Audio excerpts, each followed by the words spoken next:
Buenos días a los ciudadanos que se conectan con esta rendición de cuentas. Estamos en la unidad de pensiones y parafiscales para la rendición de cuentas de este año de la entidad. Por eso, en este momento vamos a saludar a la doctora Gloria Inés Campillo, que es la directora general de la entidad, para que nos cuente un poco de los avances, no sin antes recordarles las redes sociales de la entidad para que nos puedan contactar y dejarnos sus preguntas. Pueden escribirnos a través del correo electrónico rendicionlaunidad@ugpp.gov.co, a través de la cuenta de Twitter @UGPP_Colombia y a través de la cuenta en Facebook UGPP Colombia. Le voy a dar la palabra a la doctora Gloria Inés Cortés para que comience esta rendición de cuentas. Adelante, doctora. Un cordial saludo a la ciudadanía que nos está siguiendo en esta jornada de rendición de cuentas. Correcta la corrección del apellido. Soy Gloria Inés Cortés, directora general de la unidad. Me acompañan en esta rendición de cuentas 4 de los directores relacionados con las áreas de pensiones, parafiscales, estrategia y atención al ciudadano. Es importante recordar a la ciudadanía cuáles son nuestras principales funciones y están en 2 frentes. El reconocimiento pensional en forma oportuna, con calidad, con claridad, y en el tema de los parafiscales está en la sostenibilidad del sistema de la seguridad social y un disfrute efectivo de los derechos, básicamente con el fortalecimiento de la conducta de cumplimiento. Teniendo claro esas 2 funciones, 2 propósitos, vamos a informarle a la ciudadanía cómo nos fue en los retos que teníamos en estos 2 frentes en el transcurso del año. Enfrentamos en el tema pensional un gran crecimiento de las solicitudes, que fue superior al 30%. Esto nos originó que nos retáramos en términos de búsqueda de soluciones que permitieran en el menor tiempo posible que los indicadores de cumplimiento que veníamos presentando no se fueran a ver afectados en forma permanente, sino transitoria. Y digo transitoria porque la característica de los funcionarios que desarrollan esta función es que requieren una experiencia y un conocimiento profundo de normas pensionales, que no es fácil encontrar en forma inmediata, y tiene necesariamente, cuando uno contrata un equipo de estas características, someterlos a una curva de aprendizaje que ya medida por la unidad está alrededor de 6 meses para alcanzar los niveles de productividad que requiere la entidad.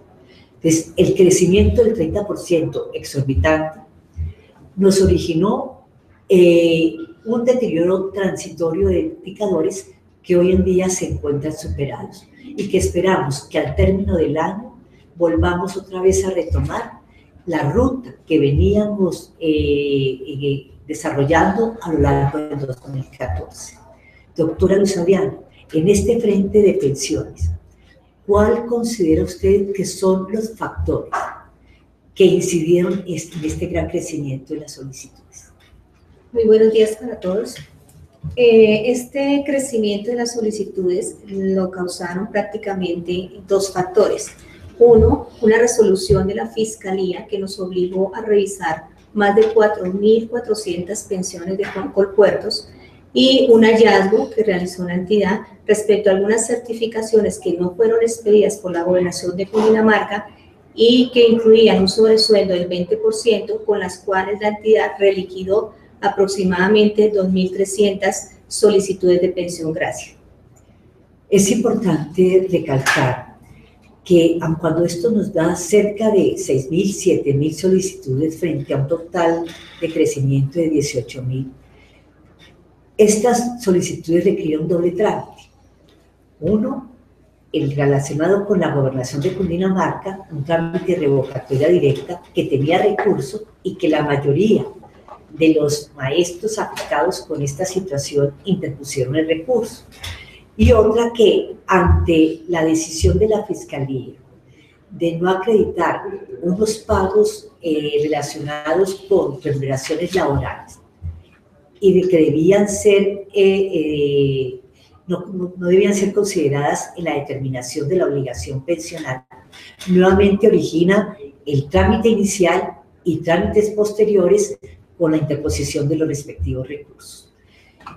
Adicional, también se generaron incrementos porque recibimos unas entidades adicionales. ¿Cuáles fueron esas entidades y cuál fue su número? Recibimos 7 TDA asociadas, también recibimos los pensionados de Telecom, de la Corporación Financiera de Transporte, de la Corporación Nacional de Turismo y de IS, Aseguradora de Riesgos Laborales. Ahí va por fuera, positiva. Es esa, IS Aseguradora de Riesgos Laborales. Muy bien, listo. Entonces, tenemos 9 entidades recibidas durante el presente año. Nos quedan pendientes por recibir ¿cuántas entidades, doctora Luzari? Nos quedan pendientes por recibir 9 entidades. Las cuales programaremos conjuntamente con el Consejo Directivo el momento oportuno de hacerlo. En materia de parafiscales, antes de pasar por los parafiscales, es importante también informarle a la ciudadanía en términos de oportunidad, cuál fue el indicador que obtuvimos durante el año 2015 y cómo se compara este frente a lo obtenido el año inmediatamente anterior. Durante el año 2015 tuvimos un decaimiento en el indicador de oportunidad por la coyuntura que pasamos durante este año, siendo el resultado del 46% en atención oportuna, que respecto al año anterior tuvimos un 95% de oportunidad. Cuando hablamos de estos porcentajes, se tiene que entender que son solicitudes atendidas dentro de los 4 meses que establece la ley o los 2 meses para aquellas prestaciones que determina también la ley que tienen que ser atendidas en esos términos, o tutelas que normalmente se deben atender en 24 horas o en 48 horas. Pero el esfuerzo de la entidad, ¿dónde se vio realmente reflejado? Cuando decimos si tuvimos una demora en la atención de las solicitudes, apenas un 46% en forma oportuna, pero lo más importante es que el esfuerzo de la entidad tuvo sus réditos al considerar que las solicitudes atendidas a tiempo, pero al menos dentro del mismo mes, ¿a cuánto ascendió ese indicador? Al 81%. Al 81%, pero veníamos de un 99% y el compromiso de la entidad es que ya superados la mayor parte de las dificultades que atravesamos durante el presente año, a partir del próximo año esperamos estar nuevamente retomando la senda del año 2014. Es un compromiso y una promesa al ciudadano en ese frente. En el tema de parafiscales, el doctor Jorge Mario Campillo, director de esta área, nos podría dar las principales cifras relacionadas con las acciones adelantadas, pero considero importante que antes de entrar a las acciones, el doctor Maximino Sosa nos ponga al día a la ciudadanía en términos de cuáles son los niveles de evasión y la última medición que hemos hecho. Muy buenos días. El estimado del cálculo de evasión nos da las siguientes cifras. En el año 2013 la evasión estimada era de 16.5 billones de pesos. Ese monto para el 2014 significa una cifra de 13.4 billones de pesos, lo que representa una disminución de 3.1 billones de pesos. Esos resultados, en términos de tasa de evasión entendida como por cada peso obligado cuánto se evade, significa que en 2013 pasamos del 28% a una tasa de evasión del 24% en el 2014. Ahí vemos una reducción de cerca de 4 puntos porcentuales. De esos 13,4 billones de pesos de evasión, ¿a cuánto contribuye la evasión en el subsistema de salud y la evasión en pensiones? Okay. En salud, al corte de 2014, es de 5.2 billones y en pensiones de 7 billones. Igualmente, esos 13.4 billones de pesos, cuando hablamos de los independientes, ¿a cuánto contribuye a esa evasión este grupo? Okay. Los independientes en el 2014 presentan una evasión de 9.3 billones de pesos, con una tasa de evasión de cerca del 70%. La tasa de evasión de este segmento en el 2013 era del 77%. Entonces tenemos una reducción importante de la evasión. Y tenemos que reconocer que parte de esa reducción, las medidas adoptadas por el gobierno nacional, las medidas y las acciones adelantadas por los distintos ministerios, pero sin duda el trabajo continuo que ha hecho la unidad ha sido un factor importante para contribuir a esta reducción. Es por eso la importancia que tiene la entidad y el compromiso que tiene la entidad de que se continúe fortaleciendo la conducta de cumplimiento. Ahora sí, doctor Mario Campillo, ¿cuáles fueron las principales acciones y en qué número fueron desarrolladas estas para combatir la evasión? Buenos días a todos los colombianos que nos acompañan en esta audiencia de rendición de cuentas. Para hablar de las acciones realizadas por la Dirección de Parafiscales, estamos hablando de unas acciones de fiscalización, unas acciones persuasivas y unas acciones de sensibilización que realiza la entidad. Hubo un incremento en el año 2015 frente al año anterior de un 174% en estas acciones, pasando de 148.000 acciones en el 2014 a cerca de 405.000 en el año 2015. Frente a los tratamientos realizados por la entidad, hubo también un porcentaje altísimo en aumento de 250%, donde pasamos de cerca de 182.000 tratamientos a cerca de 635.000 tratamientos. Es importante que esa palabra tratamientos, que dice mucho, nos dice mucho al interior de la unidad, ¿qué le podemos decir a la ciudadanía de qué se trata y qué significa esos tratamientos? La unidad realiza diferentes tipos de tratamientos frente a los obligados del sistema de la protección social. Uno de los tratamientos pueden ser las acciones de fiscalización en la cual la entidad audita al aportante, sea obligado o sea independiente, analiza la información frente a los pagos que viene realizando o frente a la omisión de no haber realizado estos pagos y saca unos actos administrativos en donde hay unos valores que él debe corregir o que debe declarar. Igualmente, hay un tratamiento que se denomina acciones persuasivas. Esas acciones persuasivas son una comunicación en la cual al obligado, que puede ser un independiente o una persona jurídica, se le dice qué debe corregir, qué es lo que está haciendo mal presuntamente, en dónde está incurriendo en un error para que él voluntariamente corrija esta situación y se normalice en el sistema. Y las acciones de sensibilización que venimos realizando con todos los gremios del país en diferentes ciudades tienen como fin orientar a la persona, generar una cultura en el cambio de comportamiento y hacerle ver la importancia de que ellos se vean beneficiados frente a un futuro con una pensión de vejez que hoy en día no la van a obtener por no estar pagando, o la importancia de tener un sistema de salud con calidad, así igualmente los beneficios que pueden tener los otros aportes del sistema. En las acciones persuasivas, las comunicaciones remitidas por la entidad a los distintos ciudadanos o a los distintos empleadores buscan realmente generar una oportunidad de revisión voluntaria. A eso le hace seguimiento la unidad. Si frente a esa comunicación hubo un cambio de comportamiento, aceptaron la invitación y voluntariamente están adelantando acciones al respecto. Si la unidad observa transcurrido un tiempo, que no ha habido cambio, ¿qué actos o qué actuaciones adelanta la unidad? La unidad, cuando adelanta ese tipo de tratamiento de acciones persuasivas, lo que está invitando es a ese cambio de comportamiento. Trata de que la persona realmente se pueda normalizar en ese sistema, y lo que le estamos diciendo a esas personas es que no hagan su situación más gravosa, porque cambiando voluntariamente su comportamiento antes de que la entidad le requiera información, pues no van a ser sujetas a una sanción que está estipulada en la ley, que esa sanción es por omisión o por inexactitud.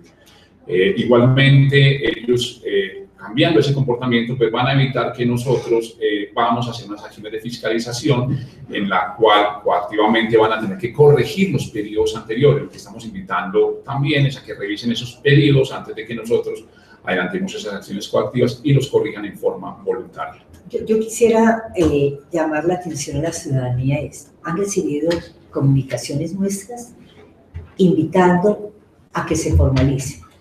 De los distintos programas que hemos adelantado con los independientes, hay uno que es el de beneficiarios, que son personas que debían estar actuando como cotizantes porque están generando los ingresos suficientes para estar obligados, pero adoptaron la posición de ser beneficiarios y no cotizantes. Se les ha invitado a que formalicen su situación de aquí en adelante. De ese grupo atacamos un grupo como de 170.000 independientes que son omisos, ostentan la calidad de beneficiarios. De esos hemos logrado normalizar más de 50.000, pero nos quedan el resto que seguimos adelantando acciones con nuevas comunicaciones. ¿Cuál es el mensaje que queremos enviar? Tomen esto como una oportunidad. Si se formaliza, en este momento nosotros no estamos revisando el pasado, sino que estamos intentando que su conducta de cumplimiento de aquí en adelante sea la adecuada y la correcta. Pero si no lo hacen, van a aumentar la probabilidad de ser fiscalizados. Y al ser fiscalizados nos toca revisar el pasado y se podrán determinar valores que podrían ser cuantiosos. Entonces, tiene una opción positiva, es una opción constructiva, le sirve al sistema y le sirve a cada uno de los obligados. La invitación es que atiendan esas comunicaciones y adelante las acciones respectivas, ¿verdad, doctor Campillo? Sí, esa es la invitación a los colombianos para que cambien el comportamiento frente a las acciones que realiza la entidad. ¿Qué otras acciones, programas desarrollamos sobre los independientes en el presente año? Venimos desarrollando. La unidad tiene varios frentes en este tipo de programas. Tenemos uno frente al régimen subsidiado, son aquellos colombianos que se encuentran en el nivel 1 y 2, que están recibiendo algunos beneficios de parte del gobierno, pero que tienen capacidad de ingresos y por lo tanto deben aportar al sistema. Nosotros estamos haciendo ese tipo de control ya. Estamos trabajando en otro programa importante que es Extranjeros No Pensión, son aquellos colombianos que se hacen pasar en la planilla pila como extranjeros y no pagan pensión porque lógicamente las normas para este tipo de personas así lo establecen. Igualmente tenemos un programa frente a la ley 1429 del año 2010, que es la ley de primer empleo, en donde la unidad tiene una competencia de controlar que se cumplan los requisitos por parte de esas empresas para gozar de los beneficios que están establecidos en esa norma. Tenemos también unas acciones persuasivas que adelantamos frente a pequeñas y microempresas, en donde los invitamos a corregir voluntariamente esas inexactitudes y esas omisiones. E igualmente tenemos un programa que va dirigido a los empleados de las empresas, en el cual le señalamos cuál es el aporte que está realizando su empleador para que cotejen esa información con la colilla de pago que ahí aparecen sus deducciones para los aportes al sistema, y si hay alguna diferencia pues la pueden arreglar con ellos, o si no hacernoslo conocer a nosotros para nosotros actuar. Respecto a los empleadores, hubo una acción que se adelantó respecto al acuerdo expedido por nuestro Consejo Directivo. ¿Podríamos informarle a la ciudadanía en qué consiste, cuál fue su objetivo y los principales puntos, los más relevantes que incorpora dicho acuerdo? El Consejo Directivo de la unidad expidió el 29 de octubre el acuerdo 1035, que fue publicado el 24 de noviembre de este año. Ese acuerdo trae unos puntos importantes que le dan claridad a la forma como la unidad va a hacer sus procesos de determinación y fiscalización frente a esos obligados aportantes. Da claridad sobre los pagos que no hacen parte para el cálculo de la cotización al sistema de la protección social en un artículo. Igualmente hace claridad respecto de cómo aplicar el artículo 30 de la ley 1393 del año 2010, en donde dice que lo máximo que puede impactar el empleador y el empleado como no remunerativo, no constitutivo de salario, es el 40% de todo lo que reciba como remuneración. Igualmente también da claridad frente al salario integral, en donde deja claramente establecido que es el 70% del total de la remuneración cuando está pactado este tipo de salario integral sobre el cual se debe cotizar ese 70%. No importa si una vez aplicado ese 70%, pues da menos de los 10 salarios mínimos que hacen parte del factor salarial. La unidad lo que va a aplicar es que se haga el 70% de los dos componentes. Y también es importante mencionar que este acuerdo trae unas aclaraciones sobre lo que se denominan los pagos de mera liberalidad o ocasionalidad, aquellos que hace el empleador a voluntad propia, no deben estar constituidos como salario ni en contrato laboral, ni deben estar en acuerdos, ni en pactos colectivos, sino que es una mera voluntad del empleador. Él los puede quitar cuando él así lo desee y son por hechos excepcionales. Por último, es importante destacar también que trae una norma que le da la competencia a la UPP de avisarle a aquellas administradoras del sistema que venían haciendo seguimiento al no pago de la mora, de la obligación, y estaban recibiendo la mora de algunos empleadores. Ya frente a los periodos que venga analizando la unidad, le va a informar a estas administradoras para que no haya duplicidad de acciones frente a esos obligados importantes. Hay un aspecto importante de los acuerdos de exclusión o de salarización, que independientemente que cuando incorporen partidas que por su naturaleza son salario, necesariamente la unidad va a revisar este aspecto y si considera que se dan los elementos para que esa partida sea salario, hará base del ingreso, base de cotización para la determinación del valor a cotizar. Esto es exclusivamente para los temas de base de cotización. No estamos haciendo referencia a aspectos de temas laborales. ¿Estamos de acuerdo? Sí. Entonces es muy importante que eso quede claro para aquellos obligados, para que se tenga en consideración y sepan que cuando estemos revisando esto, revisaremos que no hagan parte de estos acuerdos partidas que por su naturaleza son salario. El tema del el límite de las partidas que no son salario, que no puede exceder del 40%.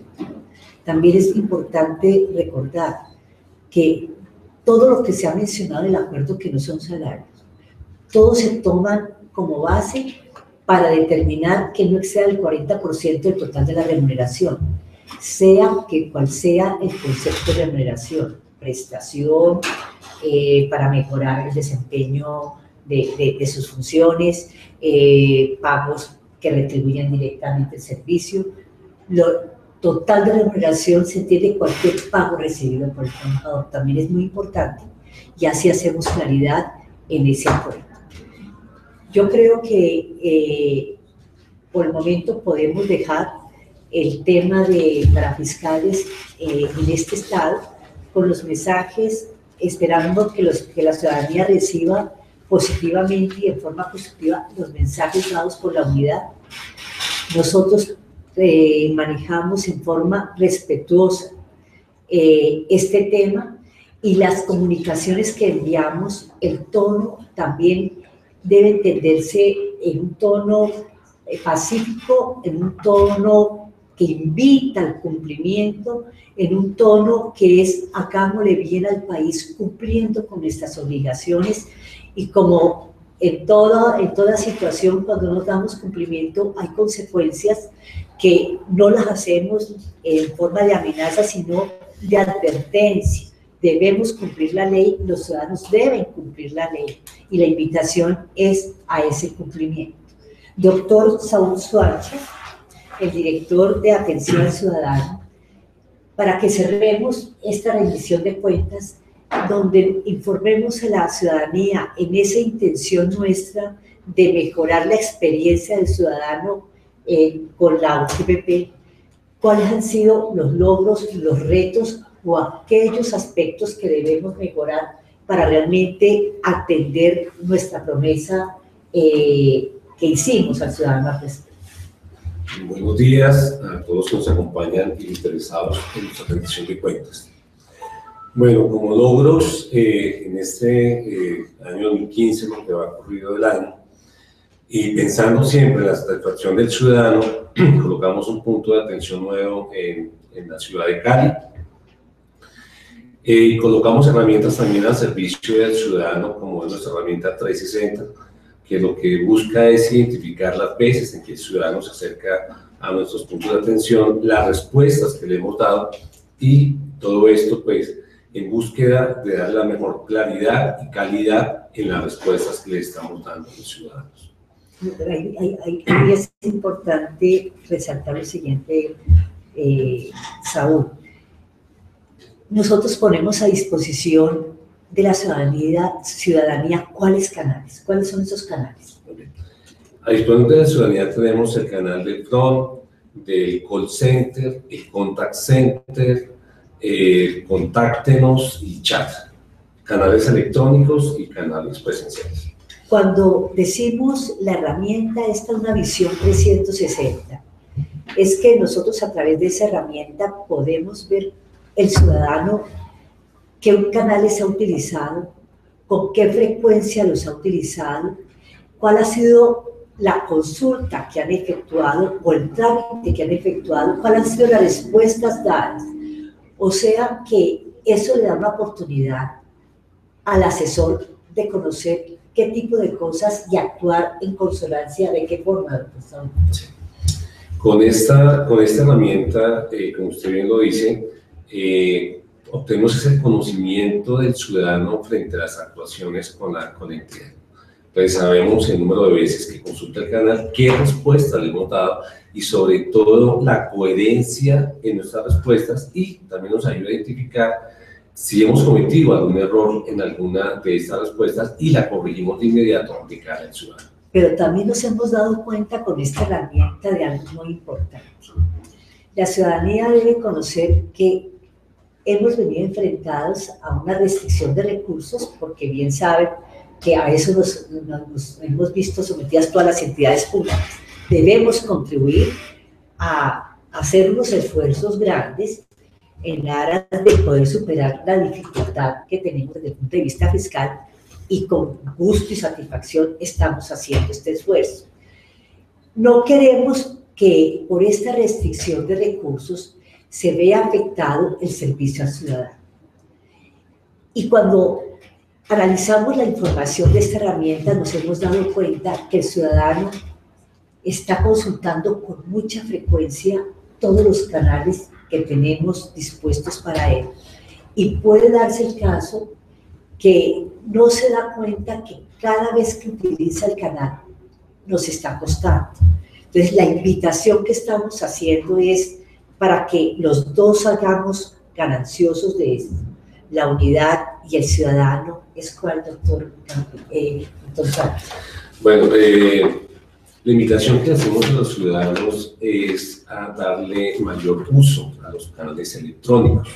¿Qué es esto? Que la consulta al estado del trámite en el tema de pensiones lo puede hacer a través de la página web, que utilice la notificación electrónica como medio efectivo de notificación, que las preguntas que tengan con respecto a lo que mencionaba el doctor Jorge Mario Campillo de parafiscales las puede ver en la página web. Hay una fuente muy interesante de preguntas frecuentes.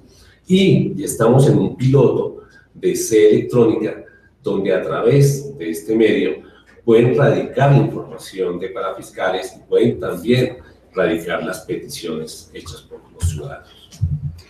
Si atienden esta solicitud, podemos nosotros optimizar los recursos sin afectar los niveles de atención al ciudadano. Entonces, compromiso nuestro hacer todos los esfuerzos por mantener buenos índices de atención, y esperamos que el compromiso de la ciudadanía es a darle un buen uso a los canales, utilizándolos cuando realmente sea necesario y utilizando especialmente aquellos que son baratos a la entidad, pero que son satisfactorios para el uso que ustedes requieren de la entidad. A mí me parece importante, antes de cerrar, poder dar respuesta a algunas preguntas que nos hicieron los ciudadanos a través de los distintos canales. ¿Cuáles serían esas preguntas que tenemos sobre la mesa, doctores? Justamente hablando de atención al ciudadano, nos pregunta la cuenta de Twitter @empresarioscol a través de la cuenta @UGPP_Colombia, y dice lo siguiente: ¿nos pueden contextualizar cuál es el alcance del acuerdo 1035 expedido el pasado 29 de octubre? Ese lo acabamos de mencionar en forma extensa. Esperamos que el ciudadano haya quedado satisfecho con las aclaraciones hechas por el doctor Campillo. Cualquier inquietud adicional, comuníquense con nosotros, escríbanos y nosotros con gusto le responderemos. También a través de correo electrónico rendición launidad@ugpp.gov.co nos pregunta Camila Villegas, dice, los colombianos queremos saber por qué fiscalizan e investigan a quienes cumplimos nuestras obligaciones y a aquellos que no lo hacen no los persiguen. También hablamos pues, para ampliar la respuesta. Es muy importante responderle a Camila lo siguiente. Nosotros no estamos persiguiendo a aquellos que cumplen. Nosotros hemos desarrollado un modelo donde nos permite estimar quiénes podrían ser posibles evasores. Estamos hablando de posibles evasores, no estamos afirmando que son evasores, pero hay unos indicios que nos muestran que pueden estar evadiendo. Con base en ese modelo y un número de casos que decide nuestro comité técnico de adelantar acciones, se corre el modelo en forma aleatoria, en donde lo más importante es que aparezcan los de mayores probabilidad de evasión y los de mayor indicio de evasión. Nosotros no seleccionamos a ver. Si después de seleccionar con la información aportada nos damos cuenta que no son evasores, hemos comunicado a esas personas que, revisada su situación, hemos visto que están dando cumplimiento a las normas y los felicitamos. Cuando no encontramos esto, sino que por el contrario, se confirma que ese indicio de evasión existe, continuamos con el proceso. Y la otra cosa que es importante aclararle a Camila es que le estamos desarrollando dos tipos de acciones, esas coactivas que son de fiscalización, pero muy importante que se tenga en cuenta que estamos también haciendo acciones persuasivas, las cuales ya hemos invitado a que le den la atención debida. También a través de correo electrónico nos preguntó un ciudadano preocupado que pregunta por qué ha tenido tanta demora en recibir el reconocimiento de la pensión que tiene por haber trabajado durante más de 40 años. Yo la respuesta que le puedo dar al respecto, pues, es muy sencilla. Desafortunadamente, el ciudadano no se identificó con su cédula para poder conocer el estado del trámite, qué ha pasado con su caso. No es normal que estas solicitudes se demoren y por lo tanto tendríamos que revisar si ha sido un problema en la documentación aportada. Y nos gustaría que nos escribiera y nos indicara su número de cédula para poder hacer la revisión correspondiente y contestarle en forma personal. En el correo electrónico rendición launidad@ugpp.gov.co también nos escribió el señor Víctor González, quien dice lo siguiente: soy pensionado de Cundinamarca, en julio se conoció un fraude, los maestros queremos saber sobre la denuncia y la investigación sobre pensión. Doctora Luz Adriana, ¿nos podría informar? Sí, como lo dijimos pues al comienzo de esta audiencia, en este momento se adelantan ante la Fiscalía General de la Nación 2.312 denuncias correspondientes a cada uno de los casos que se detectaron, donde se aportaron esas certificaciones que no fueron expedidas por la Gobernación de Cundinamarca. Es importante aclarar que no es que se esté haciendo, ya se efectuaron las denuncias, ya están todas efectuadas. También a través de la página en Facebook UGPP Colombia nos pregunta Martín Muñoz, dice lo siguiente: señores UGPP, con respecto a las comunicaciones para formalización de aportes al sistema de seguridad social, por favor nos informan por qué llegan esas cartas a los colombianos. Ya nosotros nos hemos informado, el objeto de estas comunicaciones son acciones persuasivas que nuevamente reiteramos la importancia de que le dé la atención. Si tiene alguna duda, acérquese a nuestros puntos de atención, comuníquese con nosotros a través del call center, escríbanos a través del correo, contáctenos, cualquiera de sus inquietudes será atendida. También a través de Twitter, Clara Rubio quiere saber cómo la entidad identifica a los evasores. Ya esto le habíamos dado respuesta, el modelo desarrollado por la entidad, el cual juegan una serie de mucha información que cruzamos y desarrollando este modelo nos dan los presuntos evasores y el presunto indicio de evasión, valor de esta evasión.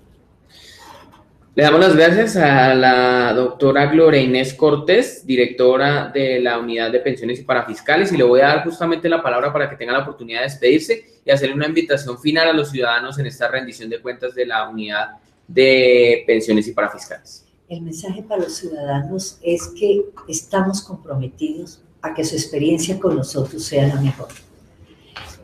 Tenemos retos y queremos demostrar a la ciudadanía que no nos vamos a rendir frente a los mismos.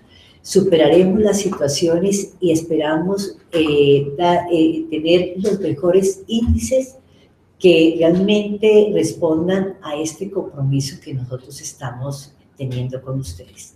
Y la invitación es que se mantengan en contacto con nosotros, siempre en aras de poder mejorar en forma continua. Mil gracias.